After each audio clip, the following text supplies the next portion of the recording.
¿Cuál es la corriente que circula en el circuito mostrado en la figura? Para hacer esto debemos definir una corriente. Definamos la corriente del circuito que circula en este sentido. Esto es una definición. Si la corriente realmente circula en el sentido opuesto, esto será reflejado al momento de encontrar el valor de la corriente. Al no haber nodos en el circuito, esta corriente es la misma para todos los elementos del circuito. Es una misma corriente que está circulando a través del circuito. Luego apliquemos la definición de la ley de voltajes de Kirchhoff. Primero anotaremos los voltajes. Una forma útil de anotar las diferencias de potencial es utilizar unas flechas parecidos a los vectores. Ojo que no son vectores, es una forma de anotar. En este caso, uno anota la diferencia de potencial en un elemento resistivo en dirección contraria a la corriente que ingresa. Entonces tendríamos que este es el voltaje de la resistencia 2 y en forma contraria tendríamos el voltaje de la resistencia 1 y por otro lado tenemos la FEM E2 y la FEM E1. En este caso la diferencia potencial apunta en este sentido, ya que es el sentido del más menos que aparece en cada uno de sus extremos. Ahora aplicamos la ley de voltaje de Kirchhoff, es decir, seguimos una trayectoria cerrada y vemos lo que tenemos aquí. Voy a partir aquí, como ven, sigo. Veo VR1 pero en dirección contraria al camino que estoy siguiendo. Entonces sería menos VR1, luego más E1 menos VR2 menos E2, y como es una trayectoria cerrada, he vuelto al mismo punto donde comencé, esto tiene que ser igual a 0. ¿Qué debo hacer? Bueno, tengo que utilizar la ley del elemento. ¿Cuál sería la diferencia potencial en la resistencia 1?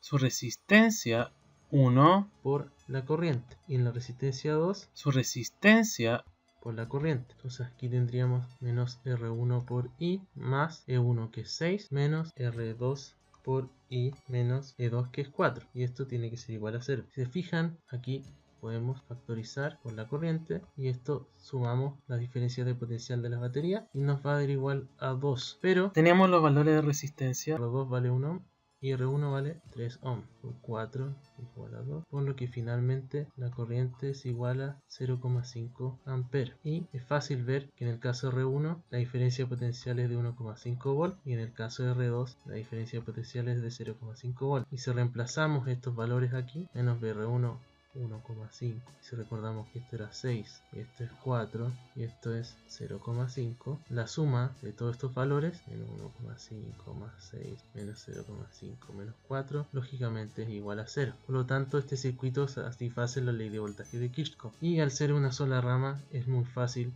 satisfacer la ley de corrientes de Kirchhoff. ¿Qué sucede en el caso de un circuito un poco más complejo? En este circuito vamos a tener que definir dos corrientes. Tenemos esta corriente I1 a esta corriente I2 y vemos que aquí en esta rama hay otra corriente, I3, I3.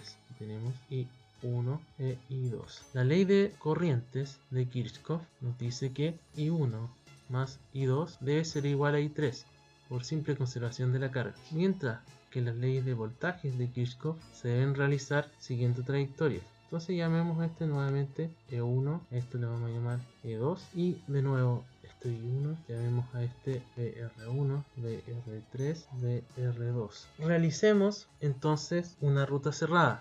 Si se fijan, podemos realizar esta ruta cerrada 1, esta otra ruta cerrada 2 o una ruta más grande cerrada 3. Sin embargo, para resolver este problema voy a necesitar solamente dos de estas rutas cerradas. ¿Por qué? Si yo tomo los tres caminos, cuando tenga el sistema de ecuaciones, las tres ecuaciones no van a ser linealmente independientes. Esto significa que una de las ecuaciones es redundante. ¿Cómo puedo yo saber que las ecuaciones van a ser redundantes o no? Siempre tengo que hacer caminos y tomar sistemas de ecuaciones que me incorporen un nuevo elemento. En este caso, si tomo este camino, tengo que tomar el otro camino de acá, o una combinación de este con el camino grande, o estos dos caminos chicos, como decía antes.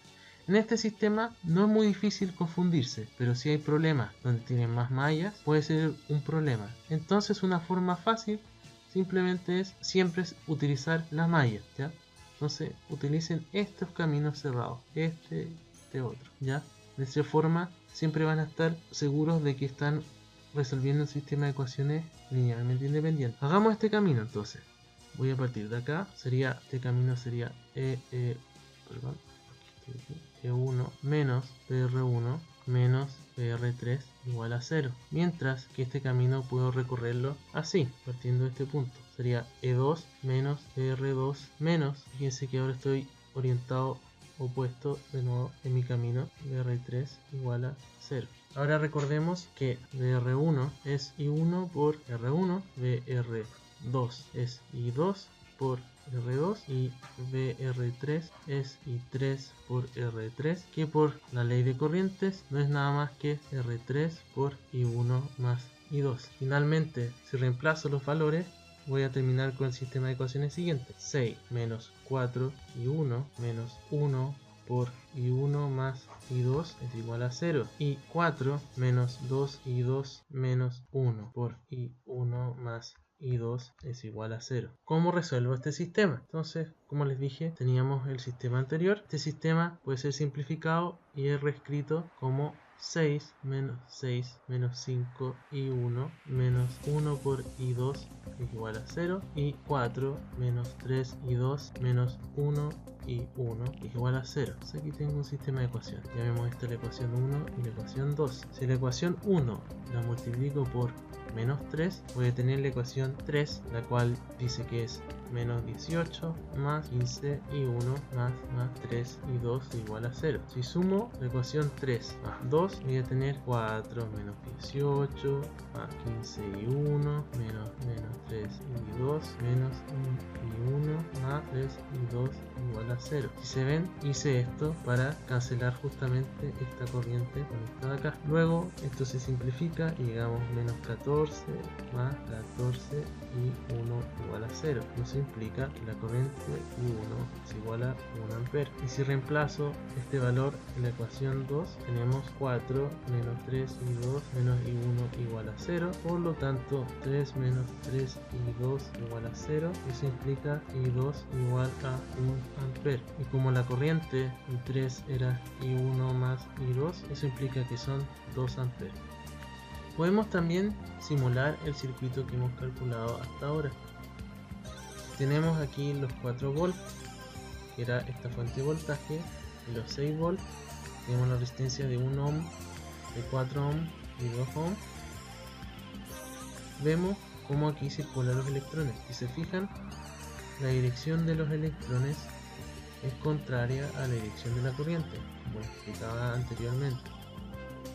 Sin embargo, las diferencias de potencial son las que habíamos visto. Obviamente, en la batería vamos a ver una diferencia de potencial de 4 volts.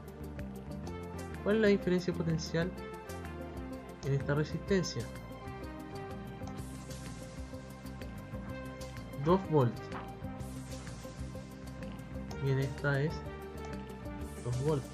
Esto tiene que ser así porque recuerden que la suma de los voltajes en un circuito cerrado, es decir, en esta zona de acá, tiene que ser 4 menos 2 igual a 0. ¿Qué pasa en esta batería? Esta batería tiene una diferencia de potencial de 6 volts.